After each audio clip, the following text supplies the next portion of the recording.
गाजीपुर की किस्मत फिर से चमकेगी? क्या विकास की धारा फिर से फूटेगी? जरूर इसकी उम्मीद फिर से जगी। यूं तो गाजीपुर में भी विकास की धारा फूटने का मुख्य स्रोत प्रदेश सरकार है, मगर साल 2014 में गाजीपुर के विकास की धारा का मजबूत स्रोत केंद्र सरकार बनी थी। यह सिलसिला 2019 तक रहा। हजारों करोड़ रुपए की विकास की परियोजनाएं हैं, खासकर रेलवे की परियोजनाएं। जाहिर था गाजीपुरियों के लिए वह पहला सुखद अनुभव था और वह पहल तत्कालीन रेल राज्य मंत्री मनोज सिन्हा की थी। तब वह गाजीपुर के सांसद थे, मगर 2019 में वह चुनाव हार गए। उसके बाद से केंद्र सरकार की परियोजनाएं गाजीपुर में थम गई।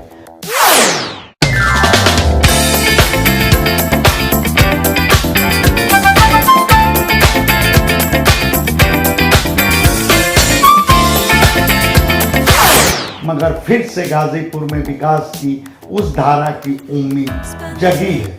यह उम्मीद कैसे जगी है, क्यों जगी है, इस बात को आप ऐसे समझें। मनोज सिन्हा मौजूदा वक्त में जम्मू कश्मीर के लेफ्टिनेंट गवर्नर हैं। जम्मू कश्मीर विधानसभा का चुनाव हालिया संपन्न हुआ है। चुनाव में नेशनल कॉन्फ्रेंस और कांग्रेस का गठबंधन जीता है। अगर मनोज सिन्हा के करीबियों की मानी जाए तो संभव हो कि मोदी सरकार मनोज सिन्हा को अब जम्मू कश्मीर के लेफ्टिनेंट गवर्नर के पद से मुक्त करे। संभव इसलिए कि प्रधानमंत्री नरेंद्र मोदी ऐसे संकेत दे चुके हैं। बात इसी साल हुए लोकसभा चुनाव की है। टिकट बंटवारे के वक्त ही खुद प्रधानमंत्री नरेंद्र मोदी मनोज सिन्हा को कहे थे कि जम्मू कश्मीर विधानसभा चुनाव के बाद उन्हें वह नई जिम्मेदारी सौंपेंगे, बल्कि उसकी मियाद भी मोदी बता दिए थे, यानी इसी साल नवंबर तक। प्रधानमंत्री का वह संकेत मनोज सिन्हा को फिर से अपने मंत्रिमंडल में जगह देने का था।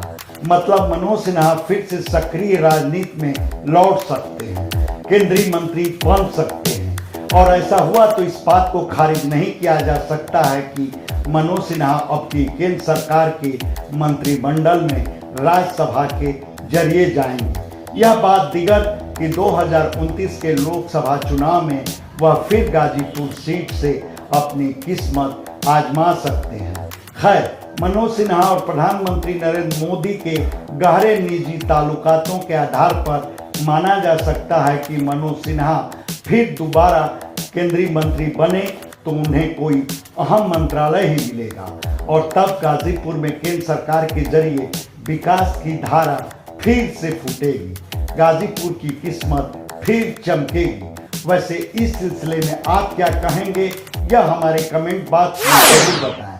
धन्यवाद। आपसे आग्रह है कि हमारे चैनल को लाइक करें, शेयर करें, सब्सक्राइब करें और फेसबुक यूजर हैं तो हमारे पेज को फॉलो करना ना भूलें।